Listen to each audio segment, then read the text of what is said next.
Welcome to Moonbase 2.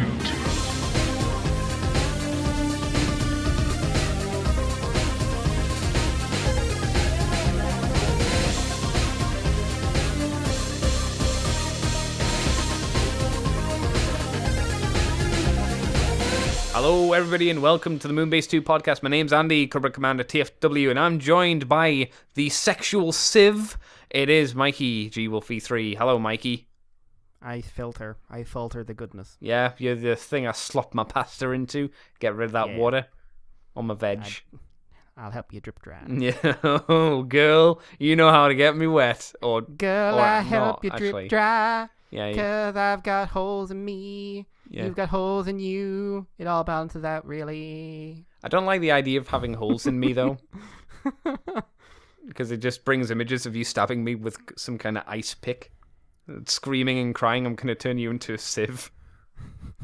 I saw something recently that had that kind of tone to it. Okay. Well, where are we going with this, Mikey?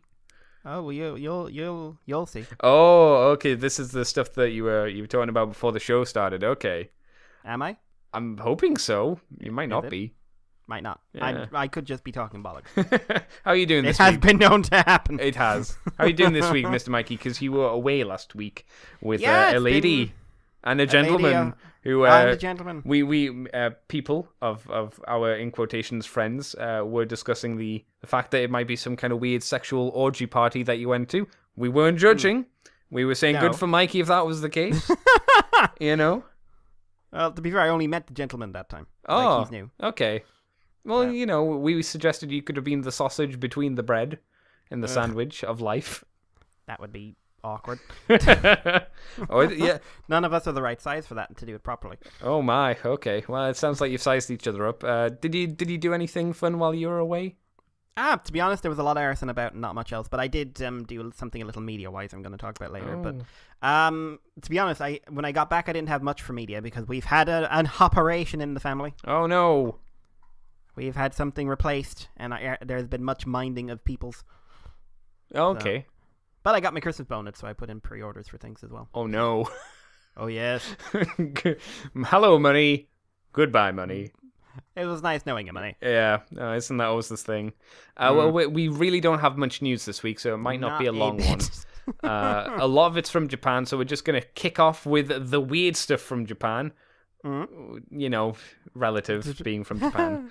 You know, so we got images from the Tokyo Comic Con, which I didn't even know there was a Tokyo Comic Con, but that makes sense.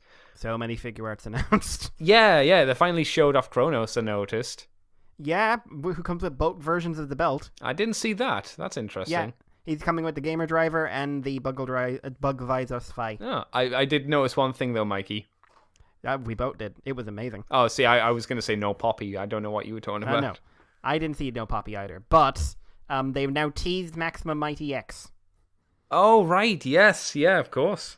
In not just in one thing, but they teased it in the promo images for Laser Turbo. Oh, really? Okay. That's going to be expensive. Yes. But they've also teased him because there was the greatest display man has ever created. Oh, the Dan display. The Dan the Man display featuring Dan the fucking man. That was so good. I want to meet that man. He seems lovely. I've started following him. You put up a tweet from him, and I was like, okay, I've got to follow him because he's just too cool. Though he needs to type in more English so he can. Apparently, he is fluent. Yes, I know. So he needs to contact his English fans. Yeah, his very lame, sad English fans who love him dearly.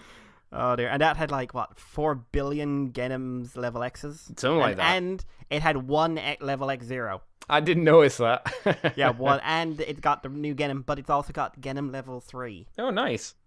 Which hadn't been announced. And it had God Maximum Mighty. There was so much stuff in there. That's good. Transformer-wise, what's that? I've got to say one thing. Do you want to know what God Maximum Mighty's power is? Go on. It's been revealed. Is this level 1 billion? Level 1 billion. Okay, what's its power? He can move the sun. I don't even want to know how he can do that, but that sounds pretty boss. Because he has reality-altering powers. Oh, that's and good. And can control literally anything in our solar system. That's how it should be. No, it's not, because can you imagine? He's just going to start doing hand motions. You'll see planets shooting everywhere. Yes, this is what I want from Dan. It's perfect for him. That's great. No, that's good. The one big problem though, Mikey, it'll be like 20 years before that thing comes out translated. Oh God, yeah. Or subbed. Oh. We're still waiting for the movie to come out. Oh, and the last Snipe special. Yeah, and Paradox Tricks. I'm waiting for that. Oh yes. Because apparently that ties into it. And it's just like, oh my God, hurry the fuck up. Yeah. And they've got another movie coming out that I want to see, but that's not going to be out for another 6 months. Yeah. First world problems. First world problems. But at the Tokyo Comic Con, they showed off some of the Transformers X Star Wars line, which will be coming out in 2018, clearly, because, well, it's nearly the end of the year. We've talked about the Star Wars Darth Vader TIE Fighter, but they also showed off a Millennium Falcon as well, which had a Han and Chewie minifigures with them. Didn't show who don't fit in the Millennium Falcon at all. No. Do we know if the Darth Vader minifigure fit inside of the Darth Vader? Yes. It did. Yeah. I think they've got... It's either the Darth Vader mini or the Stormtroopers. They fit inside. All right. I didn't know that, but that's good to know. It seems like scale-wise, from the looks of how big the minifigures, let's call them minifigures just for easiness sake, the minifigures compared to the Millennium Falcon, I think they're going for the same kind of size as the Darth Vader. So the place where they would sit is, like you say, Mike, it's a little bit on the wee side. Do you think this is another combiner? No. Just from the size of it, I think it might just be its own thing. Otherwise, those would be two small robots. Could be like Darth Vader's the giant and Han and Chewie. Well, they're just grabbing onto his knees, screaming. Who do you think it would be then? Who would be the main body for the Falcon? I don't know. I'm just thinking back to the big one they did years ago, and it was just like, oh, it's half and half. You just stick them on top of each other. Yeah. Just like they could have done that. They could split down the middle. I don't know. I mean, you could be right. It could be two different robots. I'm just assuming it's not. As long as it's better than the one they made before. Well, the Darth Vader looks arguably better than the previous ones. Arguably better. Yes, it looks like there's engineering. Yeah. I don't want to say it, but there's effort. It looks like there's more effort behind this. Well, it's not being designed by the guys from Star Wars Hasbro who have no idea what a Transformer is. Yeah. So, I don't know. I hope for the best. I expect the worst. I do think it's strange that they didn't have the next one to be shown like a Luke Skywalker. So it's like, here's your Darth Vader, and then straight away, here's your Luke. So you can have them saber fight, like giant robot saber fighting. But they went for the Falcon, so it's like, okay.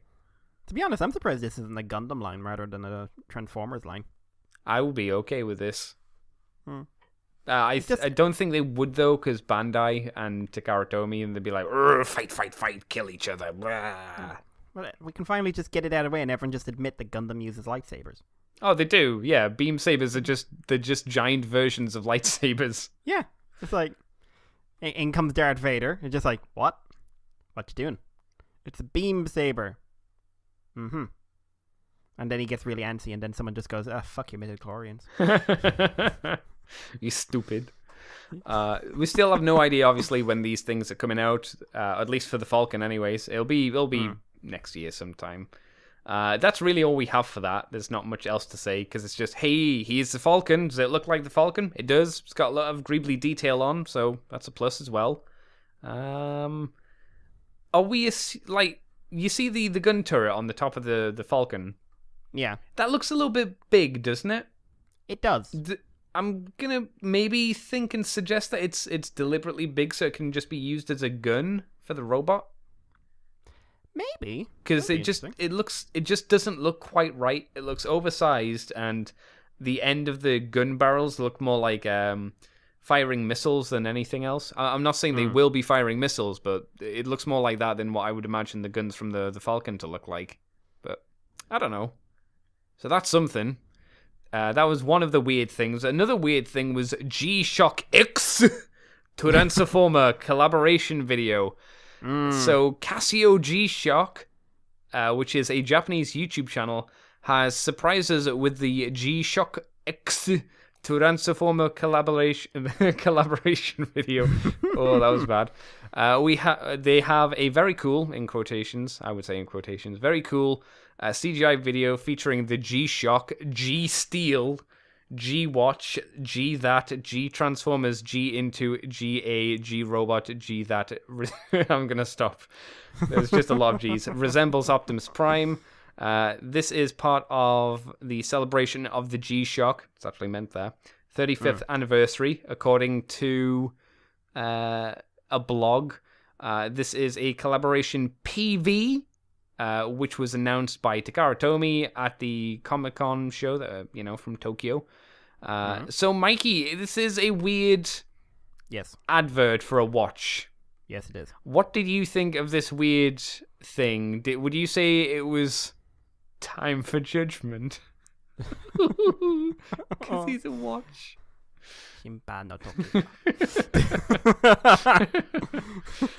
Oh, what do you think, Mikey? We are the worst kind of scum. Oh yeah, I've accepted this long ago. This is the kind of advert they should have had for you. Remember those shitty toy Transformer watches they had for us for when we were kids? Like, imagine that was how they sold them. Like Optimus Prime transforming from your wrist and then punching meteorites for some reason. Then he transforms back into your watch and like, oh shit. I'm surprised they didn't have this for some of the 2007 toys. Well, some of the little play stuff. Yeah, they did have a watch. Which so was a Decepticon. Yeah, fuck it. Yeah. Evil watch. Time takes us all. It's evil. It was probably the one that killed Hitler or something. Oh, don't. Oh, it wasn't. It was a different watch. Do you believe in physics, Andy? Never believe. That's not how planets or anything works. I still enjoy that movie for all the wrong reasons. That's fine. It's okay to enjoy something that's not good. It's okay. So it's just a CG Optimus Prime and a watch. At first, I was really hoping it was suggesting this high-end proper watch was going to transform. It doesn't seem to be the case, though. No. It does say it's shock resist. So I'm guessing that means... Oh, okay. Oh, sorry. I assumed that meant if you were struck by lightning, the watch would be okay. And I thought to myself, that's a bit of a useless feature because you could be dead. Just someone standing outside. Come on, God, give me your best shot, you pussy. I like the idea though of him looking at like the guy's dead as a smoldering corpse on the floor, and the guy's like, "Wait, his watch is still going though. That's a pretty good watch." All I can think about is that DBZA thing with Frieza. If I'm lying, may God strike me down. Lightning. Next time, bring your A game. See, if Frieza had a watch, the watch would be fine. There you go. They'd have killed him. Exactly. What do you think of this advert, Mikey? Do you like it? Yeah, it's kind of fun. Yeah. I think we've made it better. But yes, but I liked it. It's clearly officially sponsored because they use the noise. Yeah, yeah, and I mean the exact look of Optimus Prime and whatnot. But yeah. But it was fun. Yeah, the giggle. Stupid, but fun. Yeah, and definitely a weird thing from Japan. And the last of the weird things is me and Mr. Gruff talked about this last week, and I'm glad it kind of came back up again because I want to get Mikey's thoughts on this because he deserves to talk about this. We got a video for Transformers X Street Fighters TV commercial, which arguably is not a very good TV commercial. It's better as an internet commercial, but never mind. And there were additional images from the Tokyo Comic-Con. So the video shows off all of the four figures, Bison and Chun-Li, Ken and Ryu, and they kind of nicely, in a way, homage the intro to Street Fighter 2 with Ryu doing the bouncing on his feet, going left and right, and Prime's got his back to him, and then he turns around and Ryu Hadokens and Prime's behind him and Hadokens. I would argue that the bad thing is they show that sequence twice in the video, which seems a bit redundant.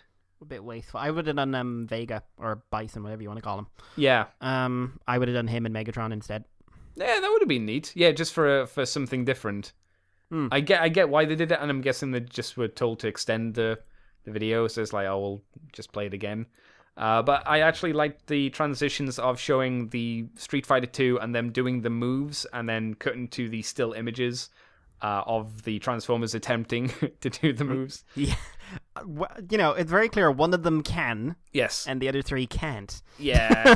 Yeah. Some of them are trying. Like I like the Megatron Bison foot stomp because it's just he's crossed his arms. Anyway, I want to ask you, Mikey, what do you think about the figures first, and secondly the advert? I love these figures. These are amazing. I love stuff like this. This is just that wonderful bit of weirdness. Also, they put some real effort in the paint jobs. It's weird, isn't it? It's like some real feckin' effort. Like, they did skin tones on Ryu and Ken. Yeah, I still think that's creepy, though. I don't know. Has it been confirmed if it's Ryu and Ken or it's Hot Rod and Optimus both as Ryu and Ken powered? From what it... I mean... Again, it depends if we get a comic like Mr. Gruff suggests. If it's done by Sakamoto, it could be anything. It could literally be anything.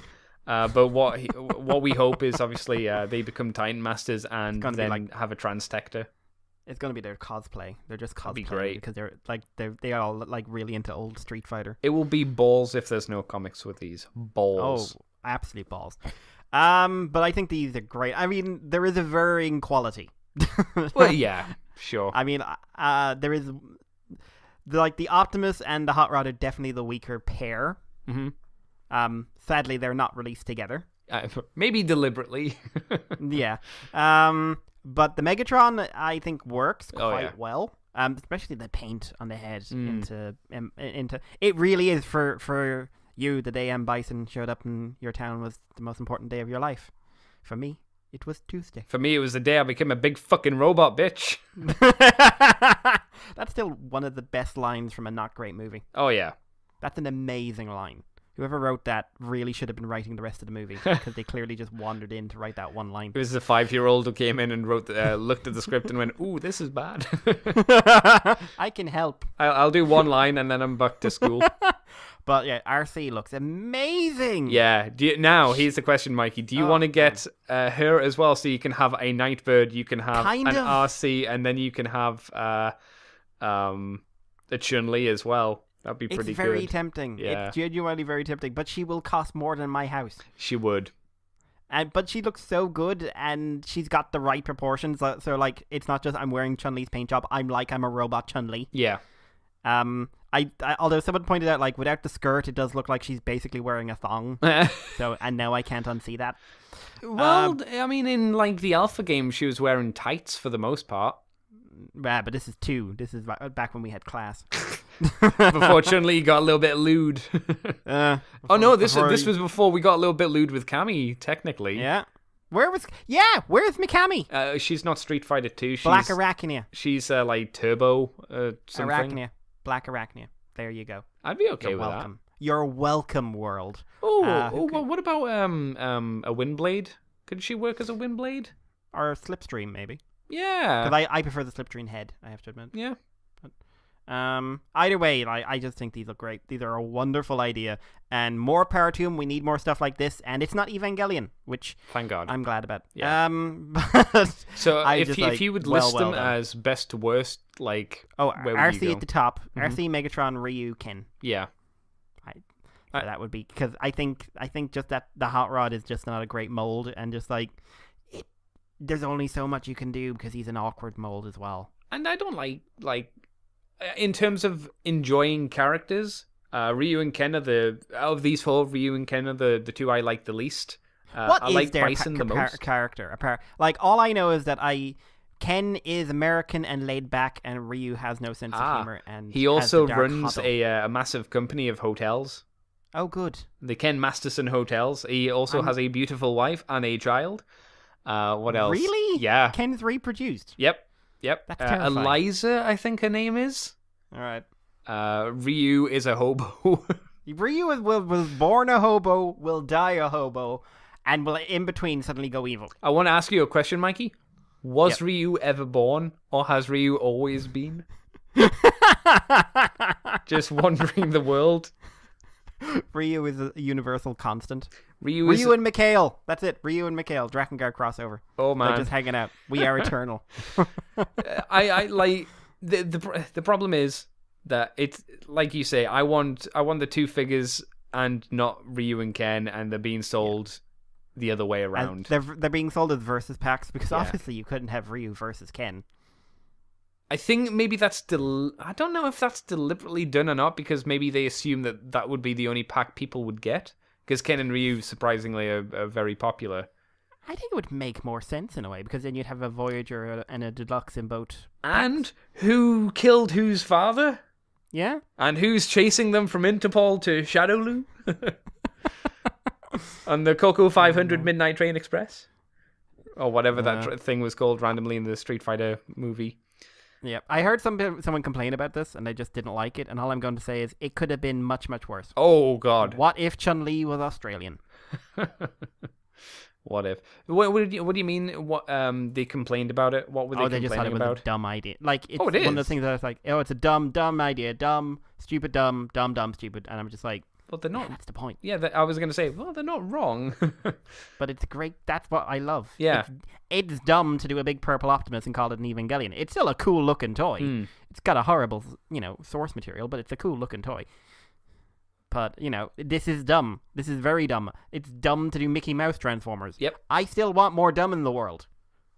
More dumb is more fun. You're all far too serious. They're toys. Have some dumb in your life. And I think, like me and Gruff said last week, at least these are based on, for the most part, good figures. Yeah. So they're not going to be tat. You know what you're getting, and the molds might be a little bit... I mean, I don't know how well the molds will be, because, some of them have been used a fair amount, but still, I still like these. The video was nice as well. Would you agree with that? Oh, yeah, that was really fun. Yeah. Just plus marks all around. Yeah. They're expensive, though. I mean, are you going to be buying any of them, Mikey, or what? I like my legs. And I don't want to have to sell them to buy these. Okay, fair enough.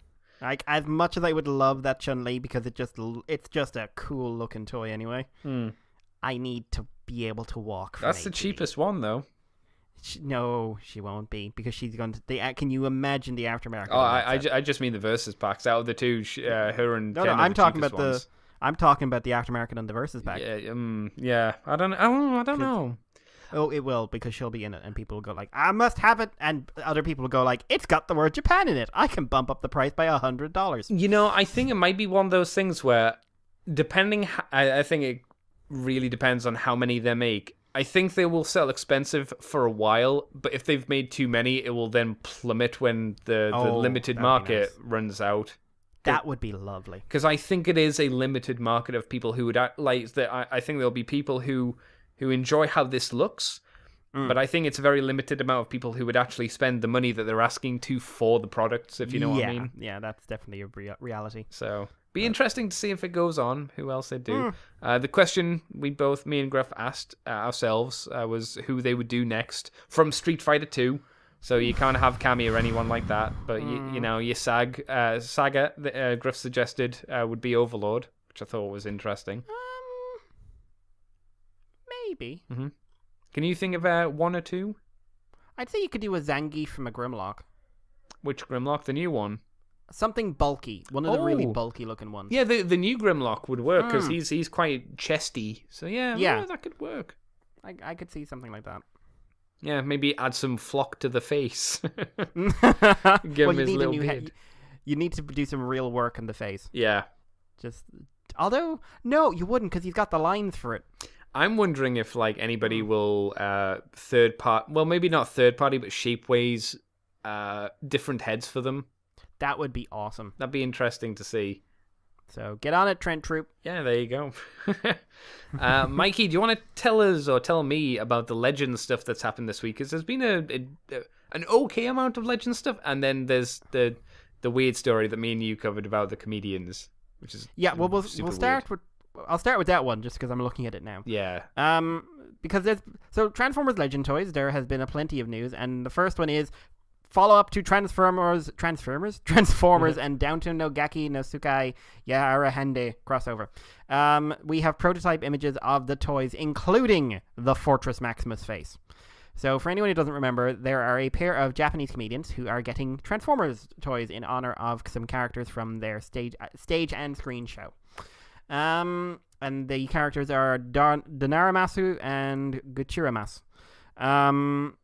those aren't the actors. Those are just the characters they're playing in the show. Who are now the head. They're basically you got a Cerebros body which basically looks like a Dalmatian, and two very, very unique looking headmasters that are the most Japanese thing I can imagine. Didn't I hear somebody say that these were racist towards the Japanese? I think I did hear someone mention that. Yeah, and I thought to myself, it's coming from Japan.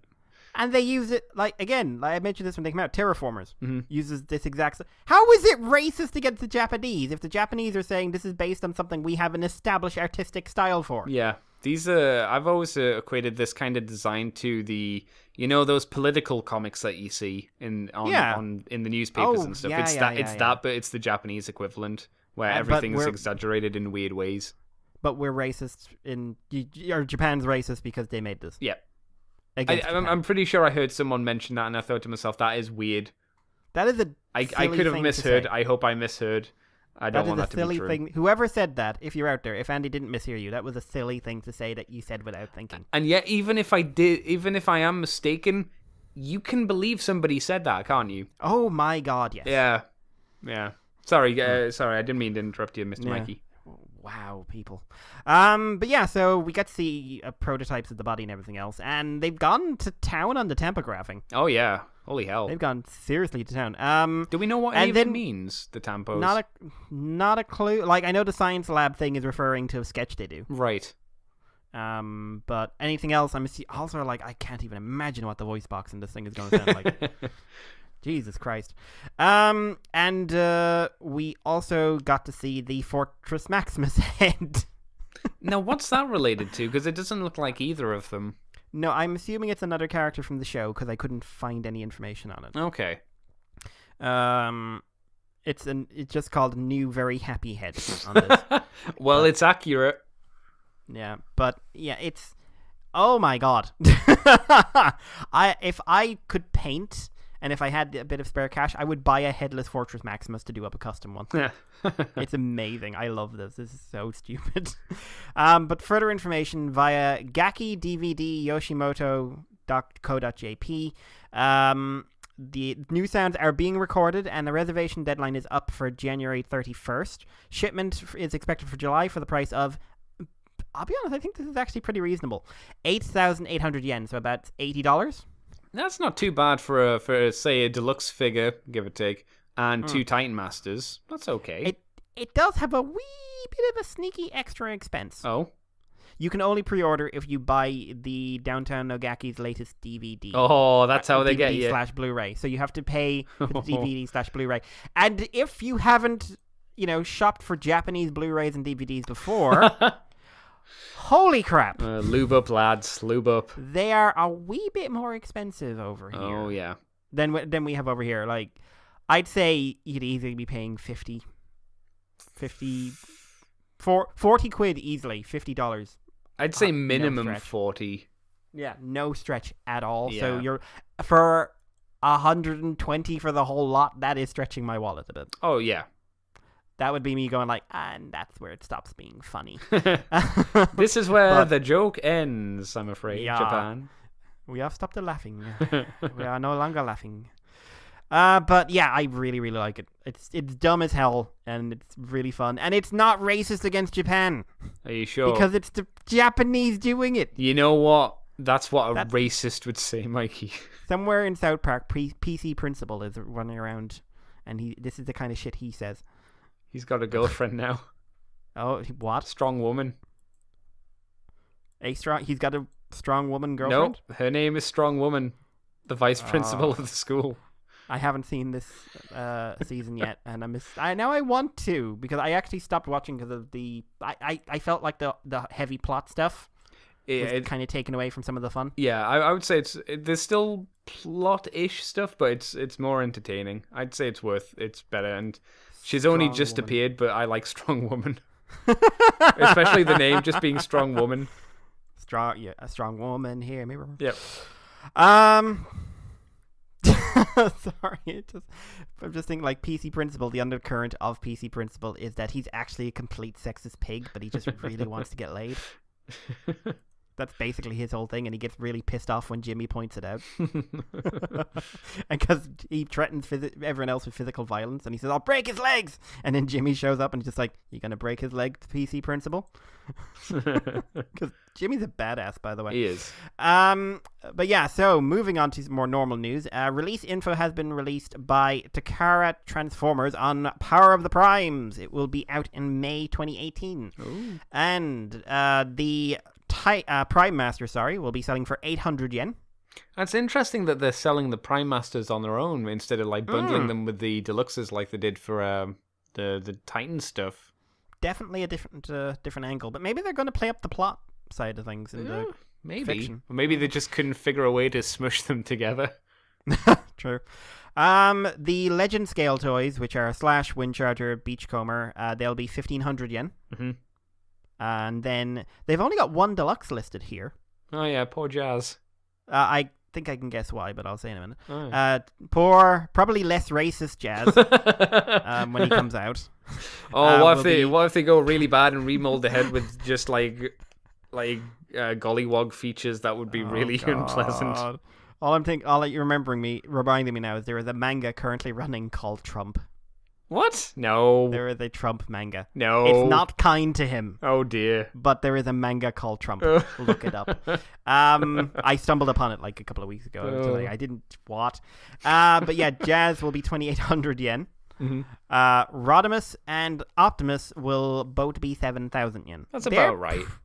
They are, yeah. I was going to say a bit expensive, but for like Japanese domestic market with paint and everything else. Yeah. Because these will be painted, which means pretty much these are going to be the better version to get. I'm pretty sure that's kind of what 6-shot is in Japan at the moment. Yeah. They all seem to be fairly, like the Deluxe Jazz is a little bit cheaper than, say, the Titan Master stuff because they don't come with an extra vehicle or a Target Master, so that makes sense. Yeah, these seem like decentish prices. I mean, for 800 yen, I'd be interested to see what they do with the Micron stuff. Yep. The thing is, of course, there are some notable absences because this is all Wave 1 except for the Dinobots and the Jets. Yeah. Or at least one of them, anyway. One of the Jets. Dreadwind's gone missing. I'm fairly certain we can say a Dinobot box set is coming out. That would make sense. That would make a lot of sense. Yeah. And I presume I want to say the Starscream will come out, but I honest to God think it'll be Lio Kaiser. You don't think they'll do Starscream then a Lio Kaiser? Do you think they'll just hold back and just do a Lio Kaiser straight away? Well, not straight away, but you know what I mean. I'd say Lio Kaiser is a very real possibility. Like, I could see it being Lio Kaiser and Elita who get released over there. Yeah. Because Dreadwind, you can just turn him into Skyhawk. I was thinking that as well, actually, yeah. Yeah. And then you've already got the molds done for the other guys. Mm-hmm. So, and plus that way you can mix it up a bit more. Yep. Like you've got 2 different jet molds and just reuse the tank twice. And then finally do Death Cobra, potentially. Yeah, do Death Cobra, please. That would be nice. If they had like Druger and Death Cobra as extra combiner limbs in the set, that would be amazing. I'd love that. Oh, hell yeah, yeah. Because you've got the molds, like the Swindle mold and the helicopter. Well, here's a question. Do you think they're going to release Hydra and Buster together as a set, or do you think they're just waiting to have them both out around the same time and then put them out together-ish, if you know what I mean? Because I don't see them selling them like... Let's just call this Wave 1 of Japan stuff. I don't see them doing what America does and put Dreadwind or Hydra in Wave 1 and Buster in Wave 2. I think they'll put them at least together, if not in a set. Yeah, they'll be together. And I could see a set. Now, something interesting is that they're not marketing... I think is it Liege Maximo or Micronus? They're not... Actually, no, they're not marketing either of the... Or at least they're not marketing here, and either of the Pretender suits as the Master Force characters. No, that's true. Unless it's going to be like Micronus is inside Quake, Lander, or whichever one it would be. I don't remember each of the Prime Master and Pretender shells. I'll be honest, the Prime Masters are the least important thing in that set. Oh god, yeah. I'm sorry, Hasbro. I don't care about them. I'd be interested to see if they're going to release them with the Master Force names. Yeah. I hope they would. I would have thought they would. Metal Hawk, obviously, but... Yeah. It would be very odd if it's like, Metal Hawk, we're releasing him as Gary. But, this reminds, did you see a picture someone put out of Volcanicus recently? Is this the one where they didn't combine the arms and they just had it as the Grimlock arms? Yeah. Yeah, it worked a lot better. That does amazing for the proportions. Yeah. The arms are a little small, and he does seem to be missing mass up there, but it looks a lot less silly. A lot less silly. I think it's a decent design, just thrown off by the fact he's got these gigantic shoulders and no middle. Yeah. So you have to have fists as like waists. So I think having him as this like Road Caesar type combiner works. If you could find a way to stick wings on the back as well, which would help beef out the back, I think that would he would look even better.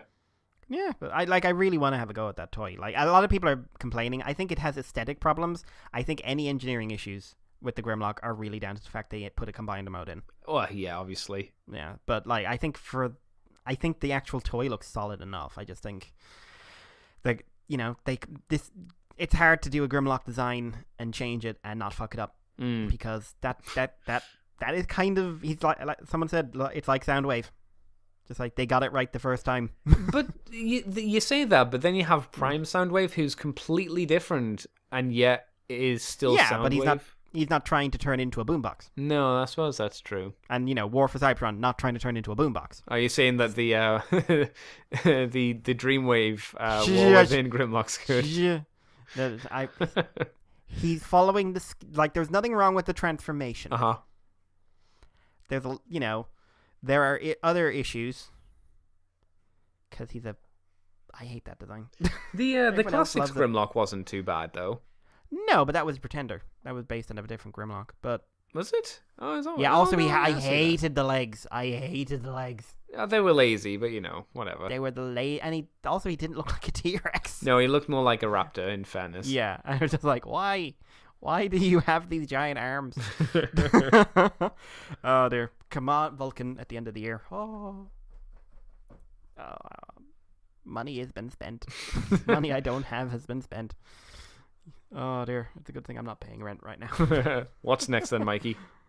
Oh dear. So yeah, anyway, guys, keep your eye out. And next up, we have the comics. The images the bio cards and comics have been released for Six Shot, Doublecross, Haywire, Misfire, Aimless, Broadside, and Ginrai X. Which is the Exade. Yeah. Which is the box set of God Bomber and Ginrai. So the bio cards are up in TFW, everything else is on Cybertron, and I'm getting translations off of another website. The TF Wiki brought up the general translations. Still no actual translated versions of the comics. Come on, guys, get on it. Mm-hmm. Get on it, guys. Like, where's my fan book? So just moving on, we're just gonna do as usual read through these. So we'll start with Six Shots, just because he's sort of the big one. He's got 4 pages, which is bullshit. Yeah, him and Broadside both got a quite. Yeah, big why did Broadside get a big comic? Because he's big. Bullshit, to be sure. Six Shot got it because Six Shot's a huge character. Yeah, over there. I imagine it's justified by just having a big instruction sheet. Yeah. Still bullshit. Yes, that too, and also the fact that. It's weird. Six Shot is the one character from Headmasters that got a defined character out of it. What are you talking about? Are you saying that the storytelling in the Headmaster cartoon wasn't the best? Okay, also RC over there, but I don't think RC has really benefited from it. Make me a crumpet, RC. I don't want to. Make me a crumpet. Wear the apron and make the crumpet. I'm a robot. I don't need aprons. Wear it. Call me Gosu-jisama, whatever they say for maid cafes. Call me master. Except no, to be fair, they did subvert that because in the maid cafe, only the guys work. That's only Cabin Grimlock work in the maid cafe. That's right. Equality. So, Six Shots, of course, spins off of the end of Headmasters, which is him being a good guy. And so in G1 World, former Ninja Decepticon Six Shot is basically on Planet Master being locked up because he kind of murdered a lot of guys. He's recognized as a member of the Dangerous Six Clan because ninjas. Do we know who the Dangerous Six Clan is, or is it just the people that can six change? It's Great Shot, Six Shot, Six Knight. Oh, those guys. And Nightbird works for their council. Oh, neat. Okay. Because the Six Clan originated from her Legends comic, her online Legends comic, where we also found out she has a mouth. I remember that one. Yeah. So in order to basically stop him doing six-shot stuff, they rip off his head and turn it into a little six-shot. And they're doing this without knowing that six-shot's kind of already been kicked out of the clan for joining a war because they're ninjas. But this is all, he's doing it on purpose as he's working with Daniel to infiltrate the master prison because they have Starsaber locked up. Oh. And this is where the IDW comes in, unjustly imprisoned by the compromised Galactic Peace Alliance. A galactic council, if you will. Oh, Sakamoto, you brilliant man. Mwah. Yeah. Does this mean we're getting a Starsaber? Does this mean he's never turning up in IDW again, which I have a strong feeling he won't?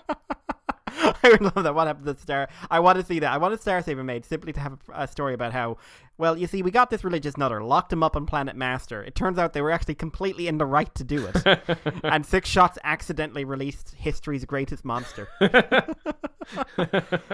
Oh, dear. Six Shot's body falls apart because Daniel's been driving the real Six Shot, who is a space submarine. Mm-hmm. Because he had his body modified into a transector. It was a ruse! So Six Shot, Starsaber, and Daniel make a run for the Legends world. They go there. Chrome Dome, who's arrived earlier on, greets them and agrees to sort of like, hey, Starsaber can say, fuck off, Six Shot. You killed everyone I love. Six Shot's like, I get it. But then Chrome Dome lets him stay if he agrees to be his manga art assistant.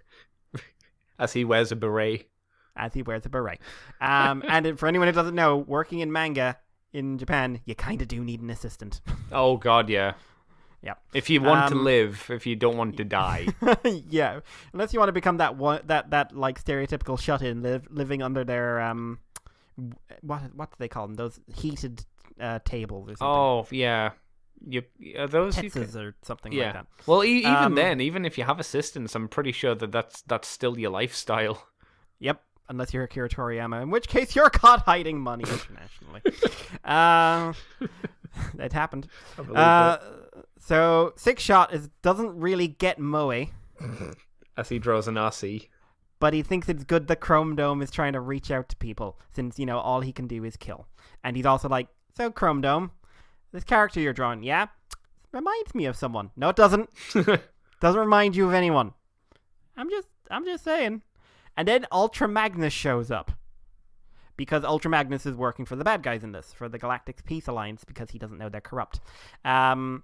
And he's shown up to capture Six Shot. Six Shot's like, okay, I'm gonna pretend to be holding Chrome Dome and the rest hostage, and then everyone will like rescue them, and then I'm the bad guy. Oh. And then Daniel and Starsaber make a run for it. Magnus wants to have a rematch because Six Shot killed him. Yeah. Positive he won't lose with the power of Alpha Trion as the Matrix on his side. I just realized how Alpha Trion is going to tie into the Legends fiction when it comes around to it in Prime Masters. Oh. They fight. They kung fu fight. Well, they don't kung fu fight, but they fight. Tussle. Fight. Yeah, it ends up in Wing Wolf mode because that's so powerful. Never forget the power of Wing Wolf mode. They then crash into each other in Kara mode. Six Shot wins and then is stabbed from behind in the neck by Nightbird. It's quite fun because she betrayed the Six Clan ninja. I'm surprised that she was able to do anything useful without slipping on a banana peel. Well, you don't see her running away, falling down and tripping over her checkboard. That because she also has to go and do Megatron's taxes. Nightbird's the best. I love this universe. By the way, this is the best universe. This is the best fictional Transformers universe ever. Oh, it's the most fun, yeah. Daniel runs up and he's like, "No, Six Shot, no!" And Six Shot's like, "I deserve to die. I have done the terrible things." Blah, and then he explodes. But it's okay because exploding doesn't kill anyone. He shows up. He's been wrapped up in bandages. He's buying the magazine where Chrome Dome's manga is being published, and treasuring the moment of peace he had, resolves to repay Chrome Dome, possibly by learning how to draw Moe properly.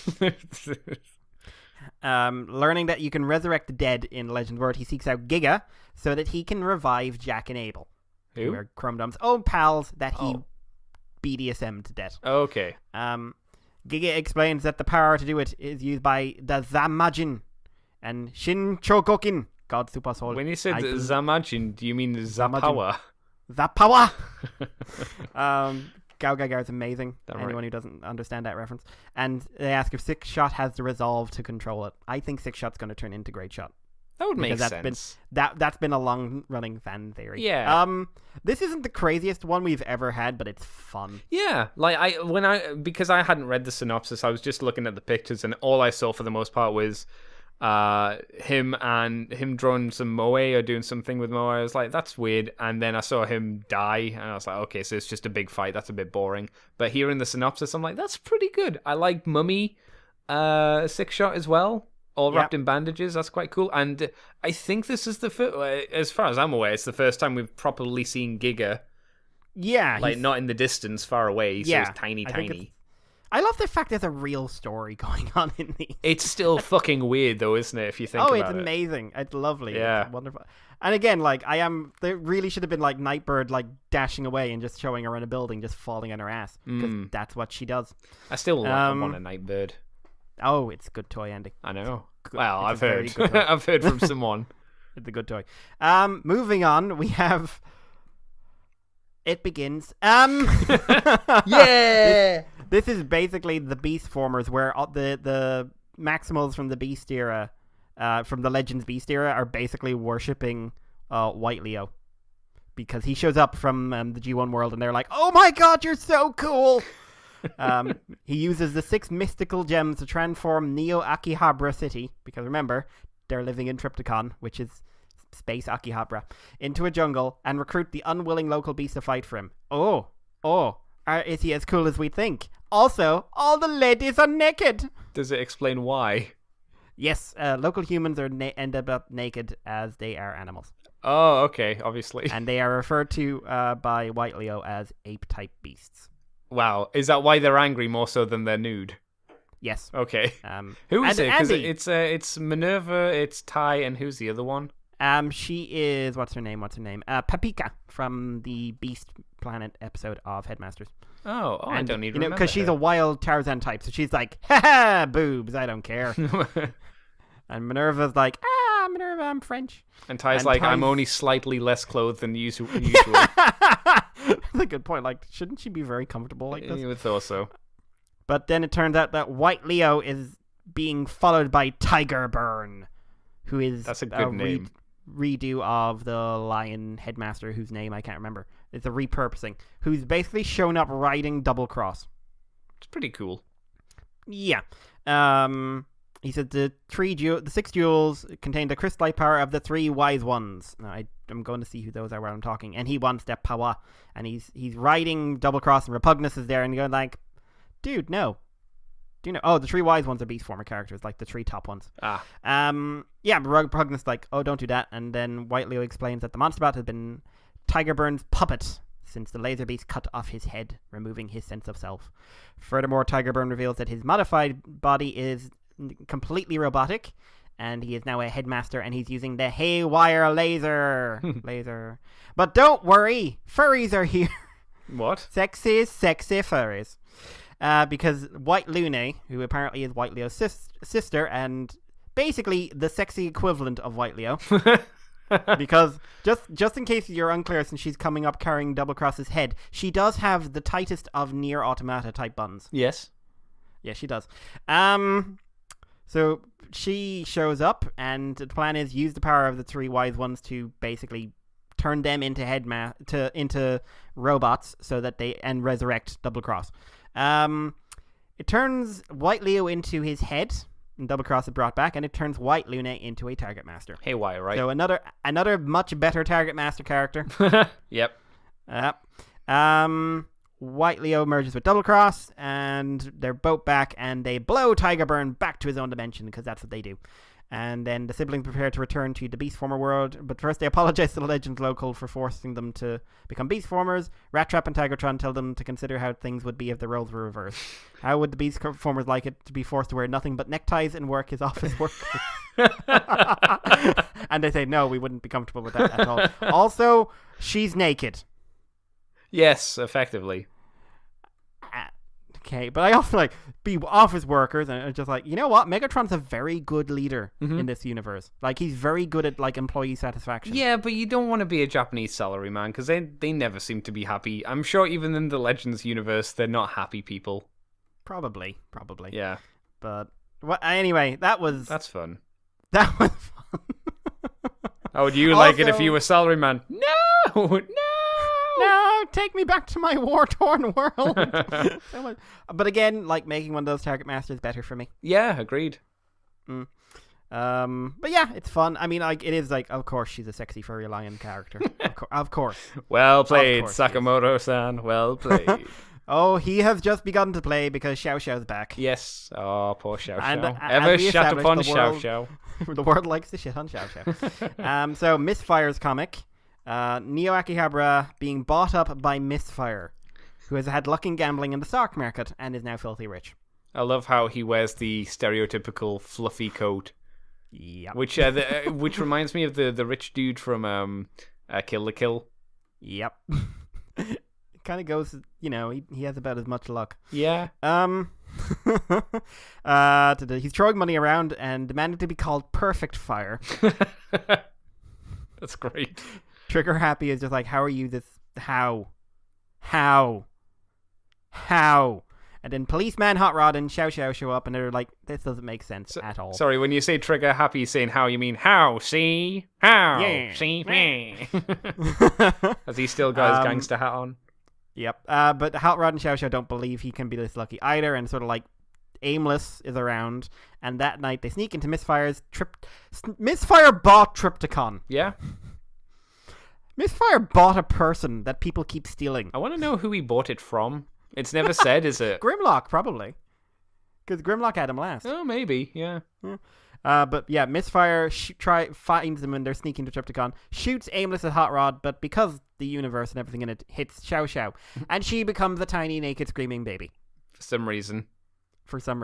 And reveals that Aimless's new mutant ability that all the target masters have is to shoot through time itself, allowing him to see the future and get rich. Which in turn, he can afford to buy a transtector. Cool.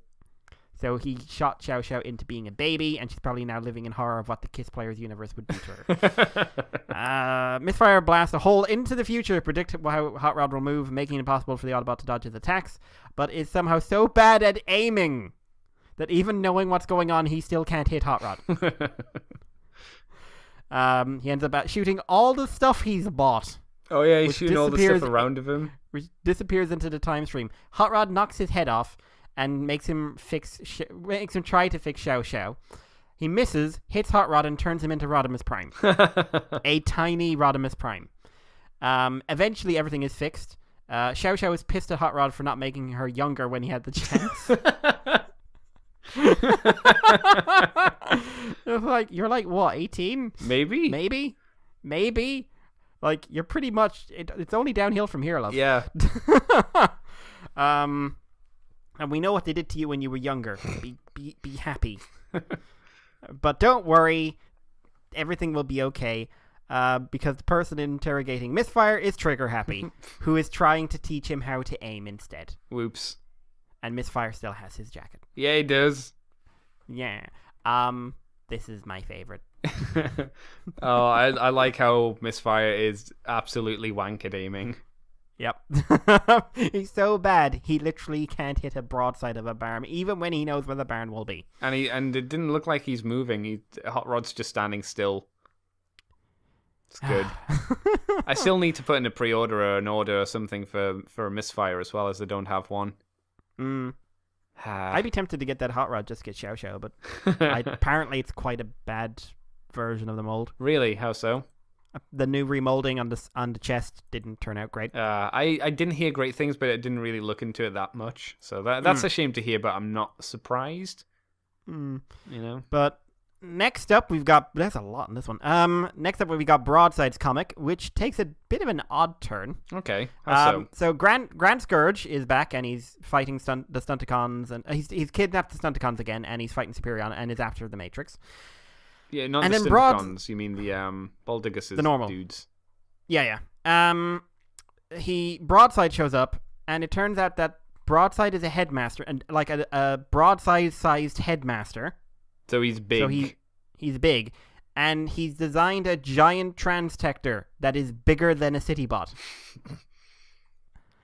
that he uses to beat the crap out of Grand Scourge. And we go through like all the weird character models Broadside's had over the years, and it turns out that this is him trying to get past seasickness, fear of heights, and frail constitution. So he's been constantly rebuilding himself, and his way of dealing with this is to massively overcompensate. Ah, right, okay. That's interesting. Anyway, like everyone else, they're all sent to the Legends world. And then Thrust finds out about all this, and he's like, "Hey, Broadside, help me take over, because your thing is huge." Oh, no. I see he's hanging out with Black Diamond as well. Yeah, and basically they steal Broadside's Transtector, and then Thrust attacks Metroplex and Triptychon, because I suppose Triptychon's kind of a good guy now. But he does it by using his version of the Transtector, which is he has the playing cockpit flipped up. Oh, shit. Wahahahahahaha.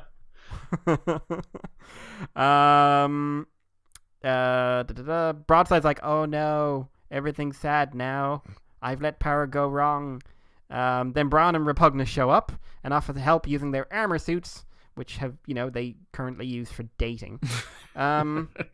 They recognize why a regular Transtector would be no use to Broadside. They can be able to use Blowpite's clone beam to multiply the Repugnus' suit to the point where Broadside can pilot it. Wow. Yeah. So, they basically make a gigantic armada of giant Repugnuses and everyone else. Using the suit's flight mode, Broadside flies in and confronts Thrust, who pleads for forgiveness, claiming he only wanted to prove the power of his intellect. Broadside is like, "Oh, I understand, because he made a lot of poor choices in the past." And he tells Thrust that everyone makes mistakes, and what the point is realizing that they change and become better, using Megatron's current peaceful attitude as an example, because Megatron is a very good businessman. Mm-hmm. Furthermore, I like that, this is one thing, More Than Meets the Eye Megatron has basically leaked into most fictions now in some form or another. Yeah. And in the Legends one, it's just like, you know what? I just would rather run a good company. He seems to be fairly happy. Yeah, which is he's pretty nice. good at it. Yeah. Broadside believes that while he has trained his body, Trust trained his mind. And he tells Trust to do something good with his life. Trust takes his word to heart and decides to stay with him and the aerial bots. And then it turns out that Broadside can use the bridge of his aircraft carrier mode as a chair. And no one's comfortable with this. Also, Thrust doesn't like the aerial bots. Who can blame him? It's weird. I'd say it's the least interesting of the comics. It is. It's just that scene of just this giant Broadside swinging Triptychon around. Yeah, that's pretty good. Presumably this is all just born from the fact of how big the Headmaster looks in his aircraft carrier mode. I guess. That makes sense. So it justifies why he has a boat that's the same size as the plane mode and they don't mass shift. Yep. It's a workaround, But we have a last comic, which is basically, hey, did you like Master Force? I did. Yeah. Well. Yep. Yep. So Minerva's having a shower. Yeah. Yep. And it really is it is one of those. What that one from Aho Girl? It's okay, they can't see anything because of the very carefully placed steam and lights. And he's just like, I see everything. The audience can't though, and that's what's going on here. We have a butt shot, and that's about it. Mm-hmm.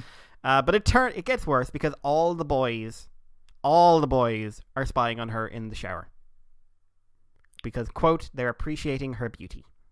Who's the robot with him? I think it's God Bomber's Headmaster. And do we have a name for that guy or not? It's just God Bomber. Oh, okay. He's basically using telepathy to tell Minerva that she's being spied on. So she runs out and gets pissed, obviously. Ginrai interrupts to bring them all together to make a delivery to Bonaparte Island, because I think they're working as delivery people now. I don't remember. They're flying across the Pacific, and then the Giga tank is firing on the island because Giga and Mega. And the Mega Jet is there.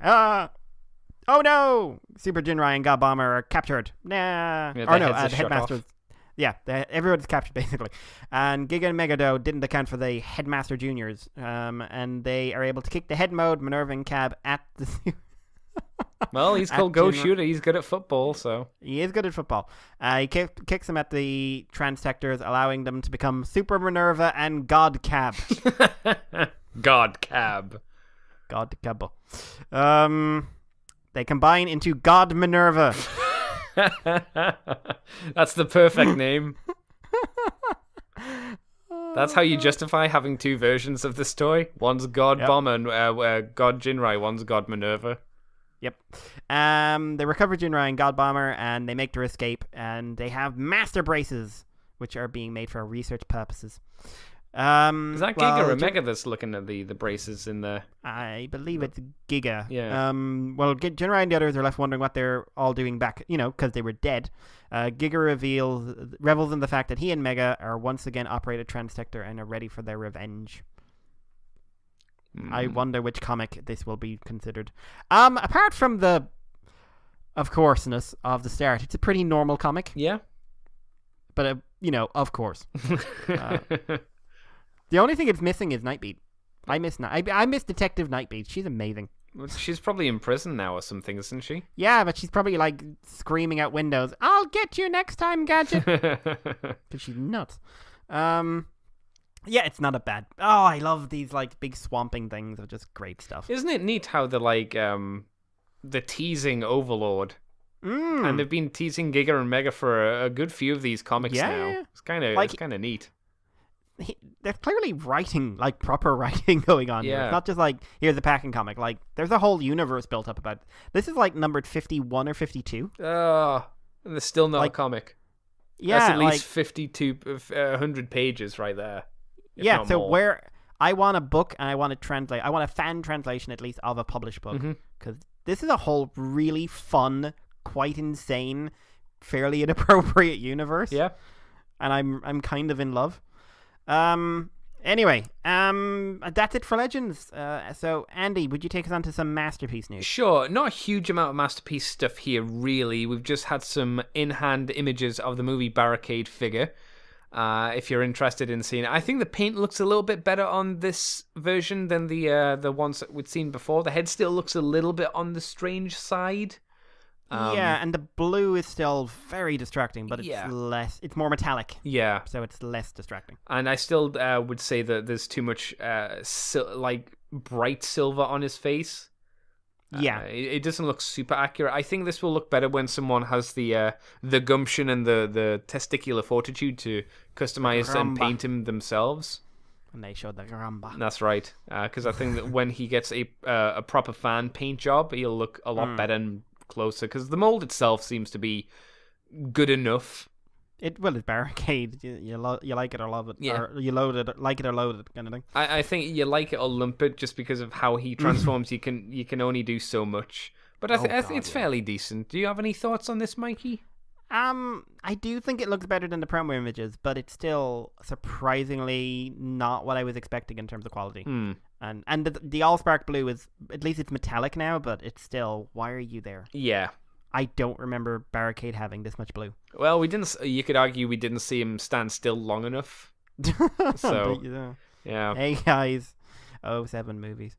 I'd just say Michael Bay action filming sequences. I actually think that's how he sees the world. What, close-up, shaky camera nonsense? I think basically if you just cut to his face, he's just like literally constantly vibrating. He probably thinks he's doing Steadicam, but it's just matching his head movement. That would be worrying. Super worrying. Go see a doctor, Michael. I'm just saying. I'll take the last bit of news as well, because why not? Because it was quick. Versus Comics license Transformer merchandise at the Tokyo Comic Con 2017, which we've talked about a decent amount on this show. The booth is graced by the famous artist Kei Zama, who provided the sketched and autographs to fans.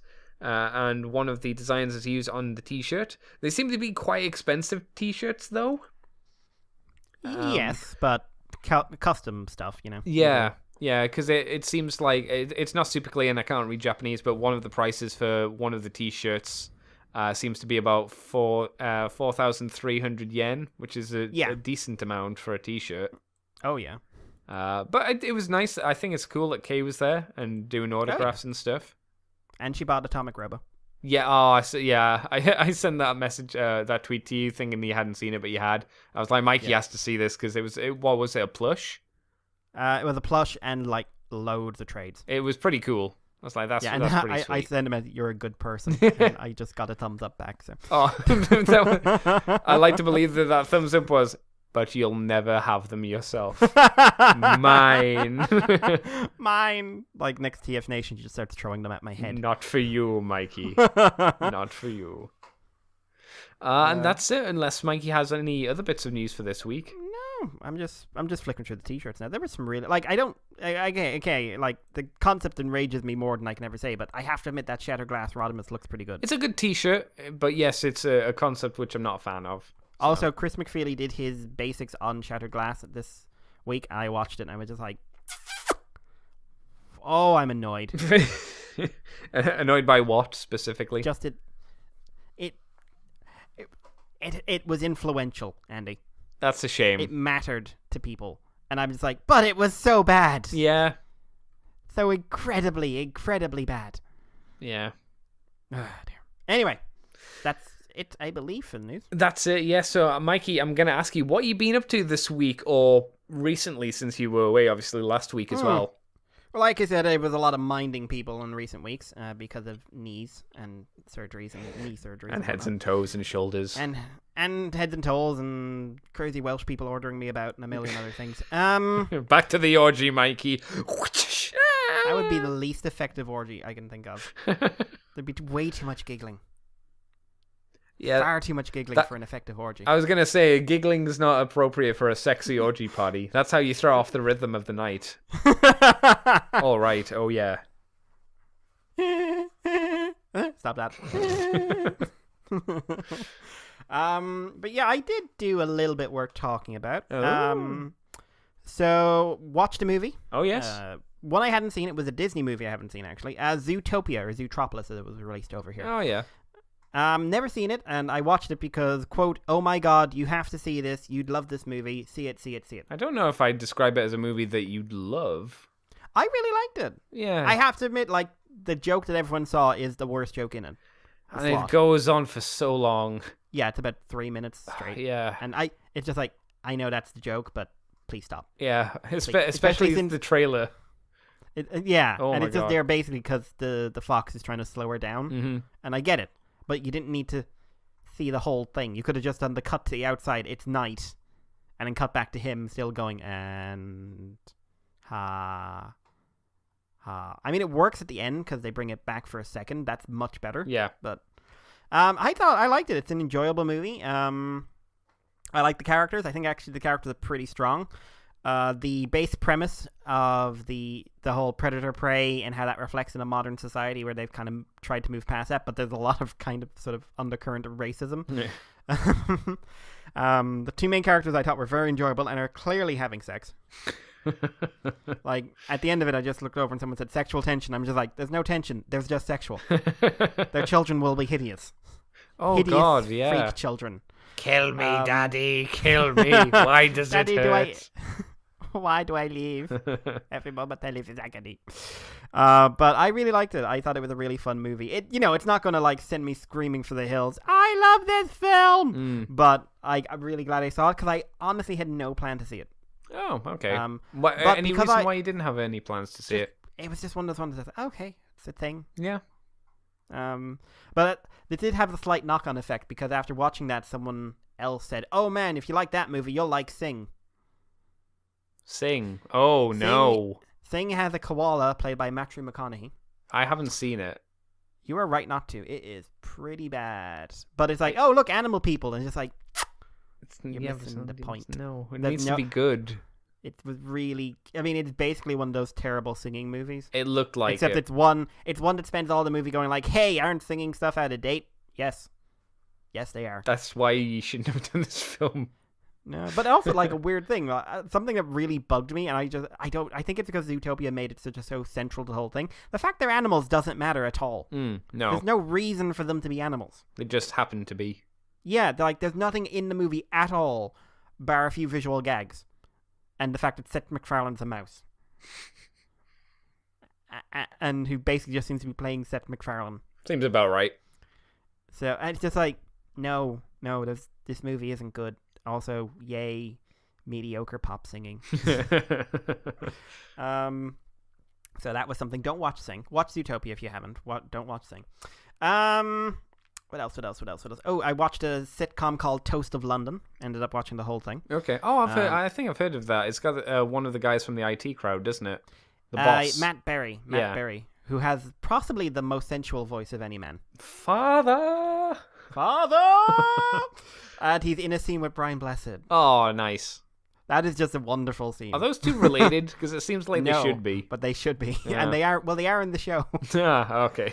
But it's a fun show. Washed up actor who's trying to get a job basically all the time, and the recurring gag is that he's a terrible person and doesn't deserve it. And his agent is insane. He's got a rival whose wife he's having sex with very openly because, quote, she has sex with everyone for free except her husband, who she does occasionally make pay her. It's fun. It's goofy, and it's probably not one to actually binge. I think if it's only 3 seasons. If it had been another season longer, I think it would have gotten pretty rough. Do you think it should have maybe only been 2 seasons? Maybe. It's very, very wacky, and like in that very British sitcom way, and it's fun because of it, but it's still, okay, we're getting where we need to go. Okay, moving on. Right. So it has musical numbers, some of which are far too short, because some of them are really good. Like, they're only about 30 seconds, and I kept going like, oh, wow, in any other show, this would be a good thing. And I want this to go on longer. Huh. I really enjoy it. Really great styles in some of them. Like, Matt Berry's got a really good singing voice. It's not for children, so don't watch with your family at all. There is much swearing. Okay. Muchness. Also, there is a running gag which shouldn't be as funny as it is. Which is, he's in a recording booth, and one of the guys goes over and says, "Hello, Stephen, this is Clem Fandango. Can you hear me?" "Yes, I can hear you, Clem Fandango." That shouldn't make me laugh as much as it did. Right. And it gets better when they start subverting the gag. I'm just like, "Hello, this is Clem." "Yes, I can fucking hear you, fucking Clem fucking Fandango." Like, and stuff like that. And also the minute where he's recording the audio for a nuclear missile launch system. So he's like, "Fire the nuclear weapons." No, we need you to say it a bit differently. "Oh, fire the nuclear weapons." And like 20 different takes, including Scottish, Irish, a bunch of other things. It's fun. It's a fun show if you're into sitcoms. I'm just trying to think of anything else super interesting. Build. Caught up in Build today. I haven't seen 13 yet. Kamen Rider The Plot. Yeah, yeah. That's a good show, Mikey. It's a good show. It's still got me worried. Yes. Because it is burning, and like, especially in this episode, it is burning through plot. Oh, God. And they still haven't even introduced second driver yet. No, I reminded myself after looking back at catalog previews that there's still like maybe either another suit for Bloodstark or for Night Rogue. I think Rogue is getting a rider suit. Right. And then there's like another form for Claws, because I'm not going to call him Crossy because it's not that. Claws. It's Claws. Japan. I have to agree with Chris. We're being trolled here. Yeah, someone's just being the dick. It was Claws, and then someone said we could spell it differently. No, but it's not how... Stock. Bloodstock. Yeah. Isn't that what the figure art's called as well? Yeah, but I'm going to go back and say Unk. Remember Unk? Or Anku? That's great. They had both Unk and Anku. I did see a great... Like, I saw... some good there were translations from Japan, so when you hit the translation for Bloodstock, it came out as Brad Stork. And I did laugh. I was like, who the fuck's Brad Stork? And I went, oh, Bloodstock, okay. It's a secret identity. Brad Stork. Hey, Brad. Got a surfboard somewhere. But yeah, it's a good episode. 13 is a good episode. Is it as good as 12? Because 12 was really good. Yeah, I'd say better. Ooh. And it's very plot. Okay. Oh, much plot. It's got some flashback stuff as well. A bit of humor. And a very brief explanation of why, when you have the trans steam gum, you'd really be that concerned about the rider system. Right. So that's something I've been wondering. It's like, if you've developed this transformation device, why do you want the rider system? Yeah. And they do, like, we get an explanation. It's a very, like, one-line throwaway thing. Right. But it's like, okay, I'm good with this. This is what I needed to know. Oh, cool. Good. So, yeah, I liked it. Big plot stuff at the end. I'm worried it's going to be resolved. That's something like with the spy plot they had. I thought that was resolved very quickly. It was. And which is kind of good and bad. Yes, it means we don't hang around, but I kind of wanted her to be a bitch or be a terrible person, and I kind of wanted them to play on that. I was more interested in that than what the direction they went. Yeah. This is a big plot point. I do not want this burned through in 2 episodes. This needs to be a big thing that goes on for a while. So that's good. Was in a fossil shop today and picked up a couple of fossils. A fossil shop? Is this like a shop from Pokemon? No. So I was up on the Irish coast today, just driving around, and I passed a shop they called the Rock Shop, and I said, okay, I'll call in. And they have loads of crap. Do they in fact sell a lot of rocks, Mikey? No, they do not. Oh, the sign lines, the dirty liars. Just like all paleontologists, liars. He's a big fat phony. So I ended up buying a dinosaur tooth from a big sauropod dinosaur, big long neck thing that I've never seen any fossil of it for sale before, and a really cool shark's tooth that's huge. And I got it for €12 because it's still in the rock. It hasn't been. Is this the place where you took like 50,000 selfies of yourself? I was like 4. Yeah, are you becoming an Instagram model girl, Mikey? I looked at all these selfies of yourself and was like, what are you doing, Mikey? Who do you think you are? I'm pretty. I'm so pretty. I'm the prettiest, damn it. Yep. I also got games, 2 of which I haven't played, 1 of which I finished. Mine got. Persona 5, I got the PS3 version because I had a voucher for €45, and there is absolutely no difference in the game apart from slightly lowered graphic fidelity. Do you know why? Because it was meant to be a PS3 game all along. You know who plays on a PS3? Me. Losers! Fuck off. Andy? Yes. Which one of us gets to play Persona 5 this week?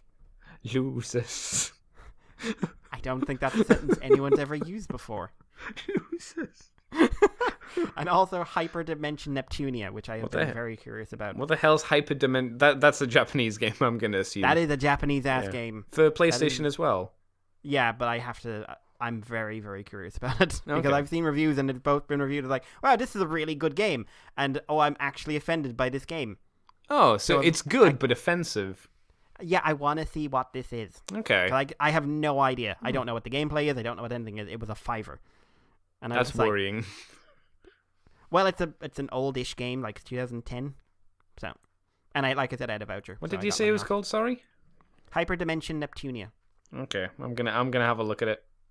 No. Don't spoil anything. Oh no, I won't. I'm just interested myself to see. Oh, okay. Okay. Did you see the cover? I've seen the cover. Yeah. Okay. I was just like, I'm curious. Yeah. how weird does this get? Yeah. The first image I have is a lady with blue hair, big bust, and her outfit is completely black with pink highlights. Yeah. Okay. Well, I looked at it and just said Japan. That's Japan it's Japanese as fuck. I can tell. But then I looked at reviews and just like, people are reacting to this very bipolar. Right. And that makes me curious. Because if you don't know, I like weirdness and I like things that shocks people because those are usually at least engaging on some level. Mm-hmm. And Persona 5 because of course. Oh yeah. Are you fucking insane? Why not? And the last one. Okay, so this is on PC. I got a Steam game. I was going to buy it, but then it turns out it's actually up on Steam for free. It's a visual novel from an American developer team called Doki Doki Literature Club. Okay. So, basic premise is you are playing an unnamed male protagonist whose best friend Sayori wants you to join a club. You don't really want to, but hey-ho, you might as well, and maybe you'll meet a nice girl. And then you join the club, and then it's got, what are the characters' names? There's 3 other members, Monica, Natsuki, and Yuri. You join the club, and there is literal line of just like, oh, maybe if I join this club, I will become closer to one of these girls. And also there is a character who literally uses, again, I always love it when this happens, literally uses the line, it's not like I like you or anything. That's what girls say to me all the time. As they're running away. So the game plays out and plays up. And that's all I'm going to tell you. Okay. Don't look it up. Don't look up reviews. Don't look up anything. Just download it. It's free. It's a short game. Download it. I'm not going to tell you if it's a horror or a comedy or an action or an adventure or anything else. This is the game you have to go in as raw as you can. I managed to, and I got holy crap, it was a wonderful experience.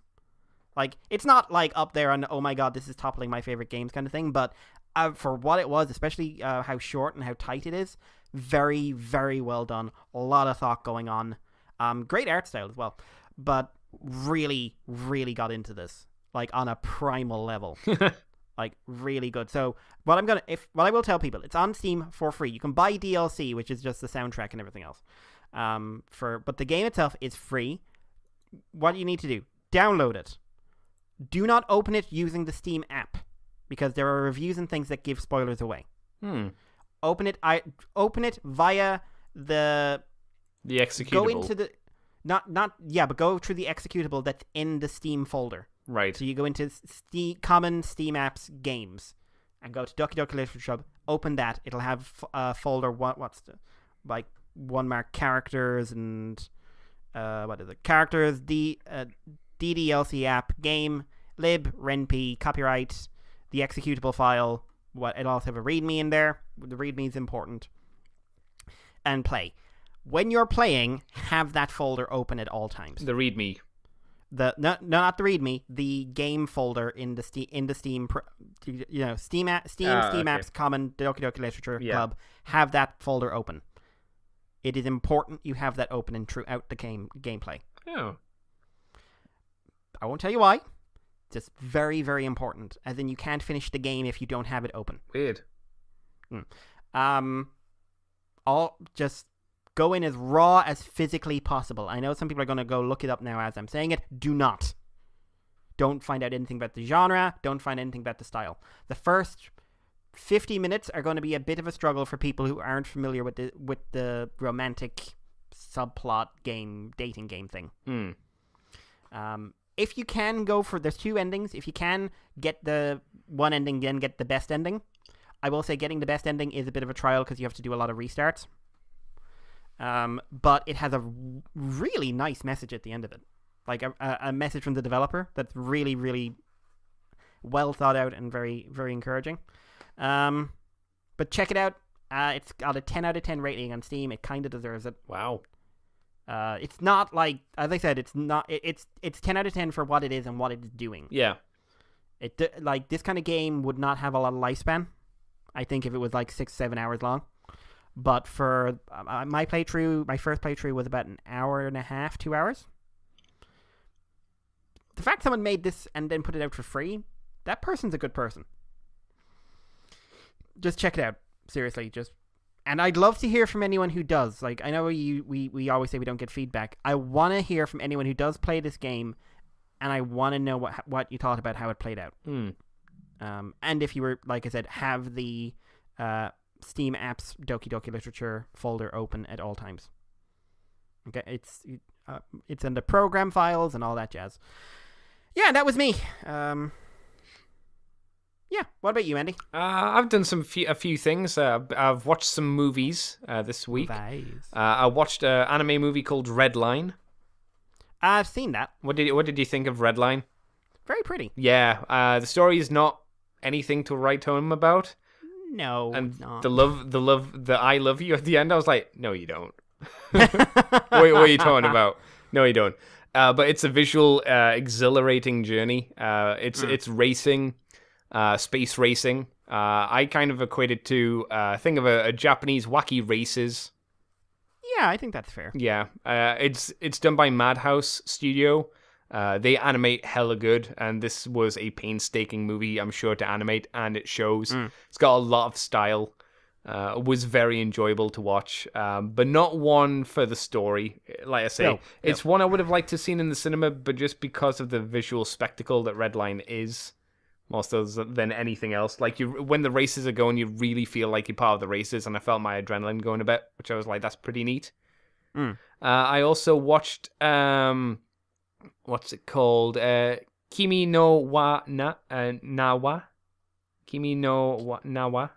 That sounds familiar. Your Name.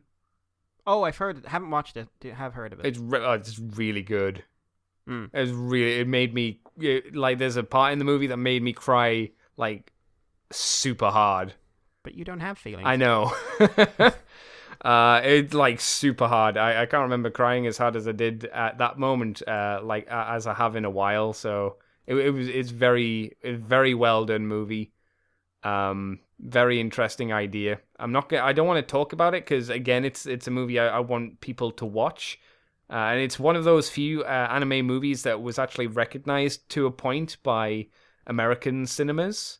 Oh, wow. I'm not saying in any massive significant way, but I think it actually did come out in actual cinemas. It's fun. It's the only thing I'll say is it's kind of like, imagine a good, competent, but not in a comedy style way of Freaky Friday. It's kind of like that. Bit body swapping, but it's fun. It's really good. It's a romance story. Blows your shitty Monogatari out of the water. Fucking tell you that much. That's not a romance. Whichever. Well, it has romance in it, but the one with the big guy and the tiny lady. That's lovely. You can't know. It blows that shit out of the water. No, puts a bomb next to her and shoots it away in space. He'd land on the bomb, protecting us all because he's lovely. You don't know. You don't know the sadness. So good. I felt in some ways it was kind of relatable. It was nice. I also finished watching Made in Abyss. Saw an episode of that. What did you think of Made in Abyss, Mikey? I only saw the first episode. A bit intriguing. I have to admit, the art style put me off. Yes. I think the background artwork is great. The backgrounds are great. The actual character designs for the kids is a little bit off-putting. And I did learn today by watching a few videos that apparently the actual manga unfortunately decides to over-sexualize them. But they're like 10. 12. They're 12. Oh, that's so much better. Yeah, I know. They don't do that in the anime that much. There's maybe one scene where it kind of goes into something kind of like that, but it's not played as, hey, this is sexy. It's like, oh, these kids are being a bit silly in like a hot water pond together. I don't want to know what that scene is like in the manga. Yeah, I imagine it's a bit unpleasant. I don't know. But the actual story itself is really good.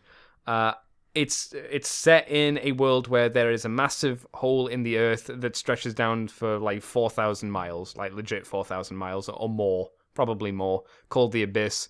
And each layer has a different area to it. And there's relics there which cave raiders go and get. But the further down you go, the more you're affected by the curse of the Abyss. So when you try and leave the Abyss, different things will happen to you. So I'll just only say what level 1 is. Level 1 is when you come out of level 1, go back to the surface, you will feel nauseous and dizzy and throw up. They progressively get worse and worse the further down you go. The big problem with the show, though, and it's not really a problem, is it's 13 episodes. And then it doesn't finish the story. It ends. There is a second season confirmed, but just as it's like picking up and getting going and getting the last episode, which is 45 minutes, is really good. And then it ends, and you're like, "Fuck! I've got now to do now. I've got to wait for this story to continue." And apparently, in the manga, the next arc is apparently super, super good. Which I was like, well, that doesn't help me not want to see it anymore, so thanks for that. It's good as well in the way that it doesn't actually tell you about the world. It lets the anime tell you about it. There's no text bit at the beginning saying, this is the world. There's no bit like I'm doing right now and telling you what the world is. Yeah. It puts you in the world and you figure it out yourself, which is nice because those text things at the beginning of animes are sometimes a little bit patronizing.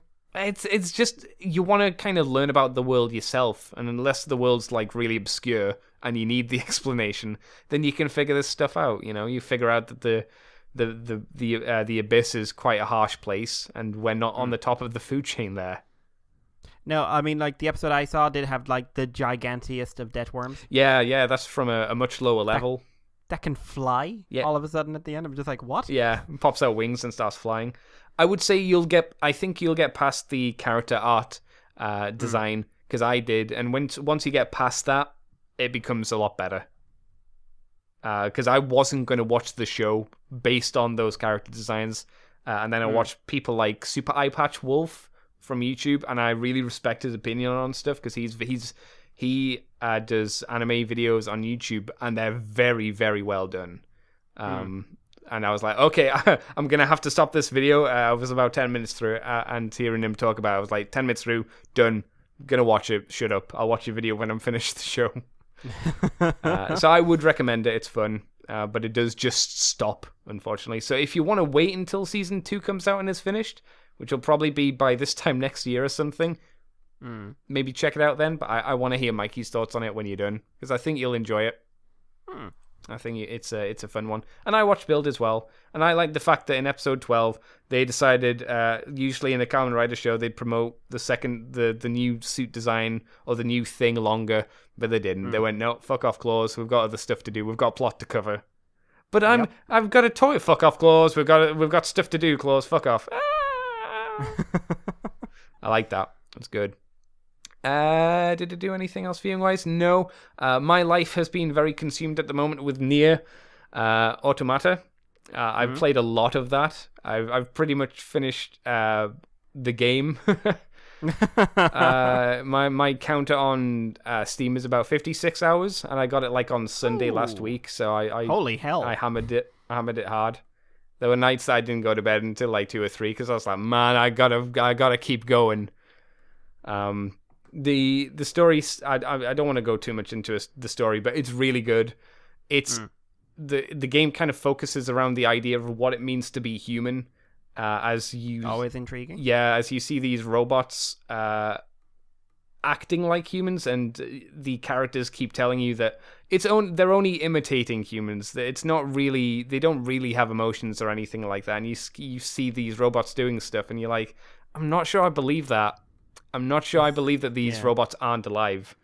And I had a conversation with Tricky and stuff about this yesterday, and he was much more on they'd just be imitating us in the future.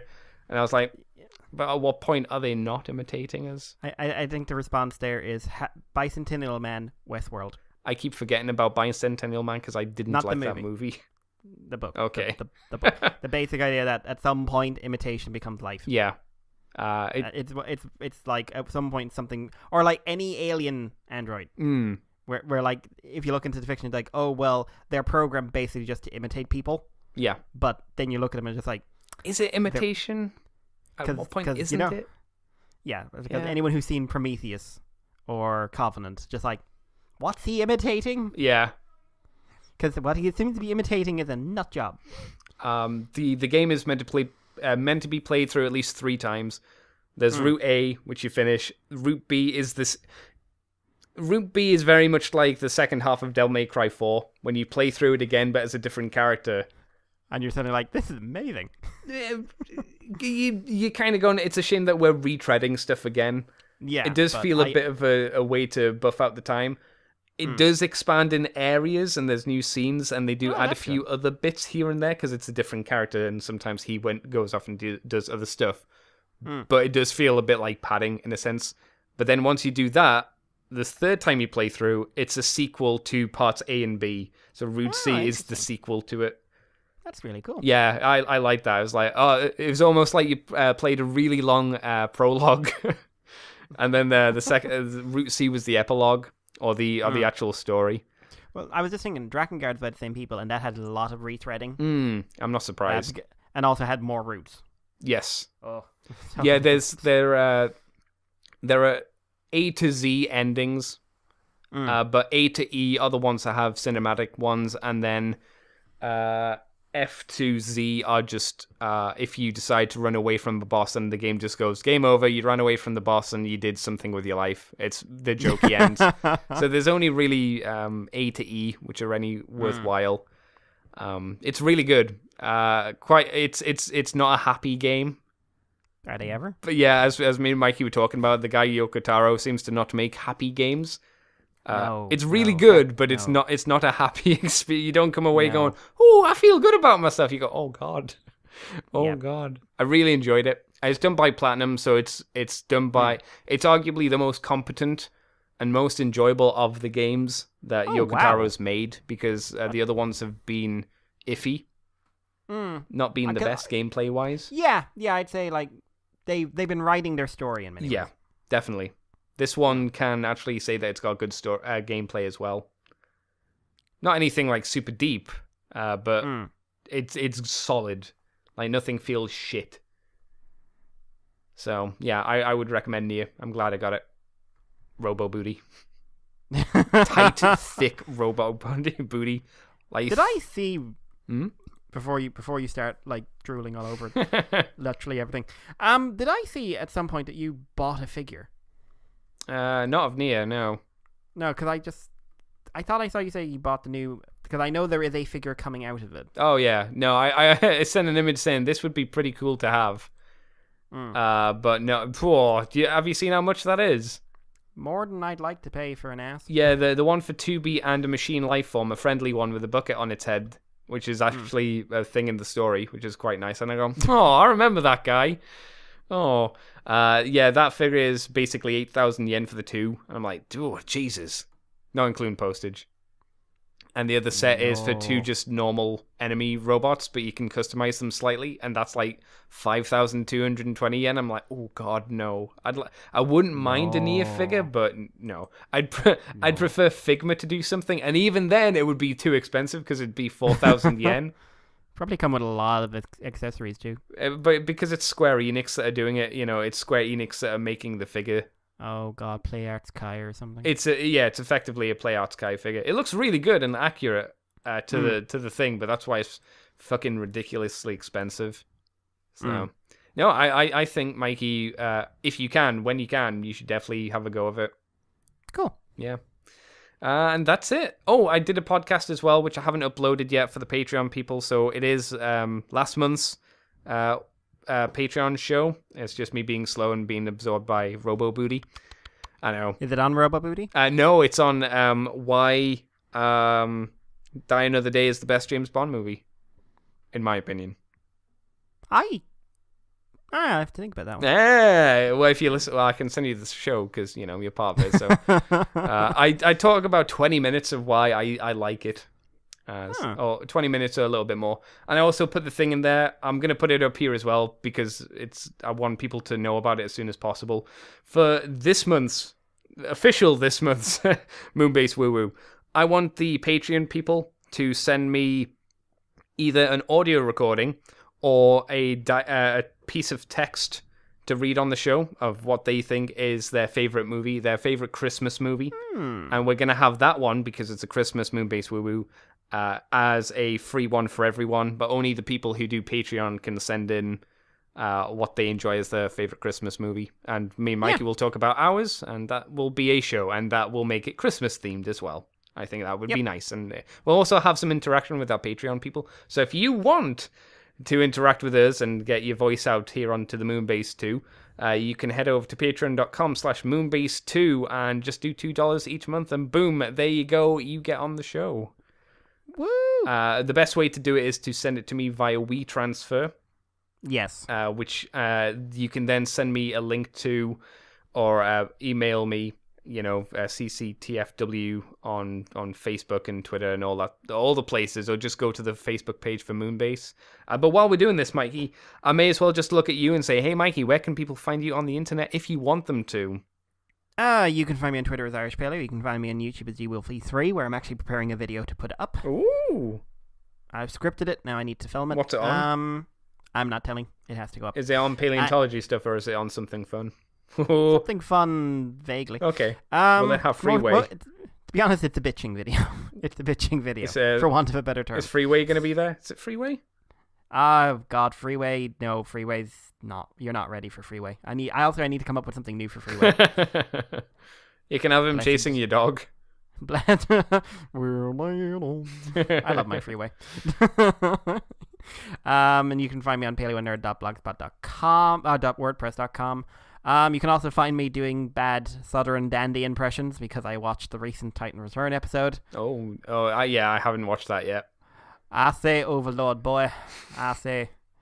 It's like, he's not Foghorn Leghorn. He's Leonardo DiCaprio in Django. Would it be better if he was Foghorn Leghorn?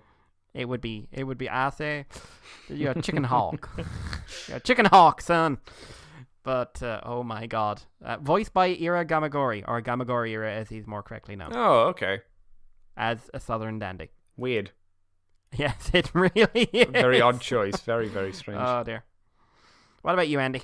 You can find me on Twitter and Tumblr as CCTFW, on YouTube as Cobra Commander TFW, and you can find this podcast on the Moonbase 2 forums. We're on Twitter, we're on iTunes, we're on Libsyn, we're on Facebook, we're on, like I say, Twitter when Mikey uses the account. And you can also head over to the Patreon page, which I mentioned, so I won't do that again.